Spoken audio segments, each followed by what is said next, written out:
নরসিংদীতে এক কিশোরীকে ধর্ষণ ও হত্যার ঘটনায় প্রধান অভিযুক্ত নুরাকে ২৪ ঘন্টার মধ্যে গ্রেফতারের দাবি জানিয়েছেন হাসনাত আব্দুল্লাহ।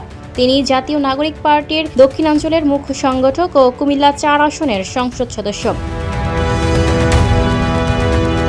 বৃহস্পতিবার মধ্যরাতে নিজের ভেরিফাইড ফেসবুক পেজে দেয়া এক পোস্টে তিনি এ দাবি তোলেন। পোস্টে তিনি উল্লেখ করেন, নরসিংদীর ঘটনায় স্থানীয় এক বিএনপি নেতার সংশ্লিষ্টতার অভিযোগ উঠেছে। তার দাবি অনুযায়ী মহিষাসুরা ইউনিয়নের সদস্য ও ইউনিয়ন বিএনপির সহসভাপতি আহমেদ আলী দেওয়ান এই ঘটনায় জড়িত থাকতে পারেন।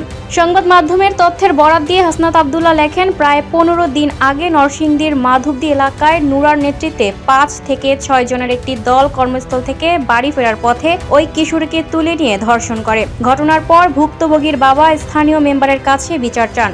অভিযোগ রয়েছে, অভিযুক্তদের কাছ থেকে অর্থ নিয়ে আপোষের চেষ্টা করা হয় এবং মামলা করতে নিরুৎসাহিত করা হয়। এমনকি মেয়েটির পরিবারকে এলাকা ছাড়ারও পরামর্শ দেওয়া হয়। Lucky Akter, people voice television, Dhaka.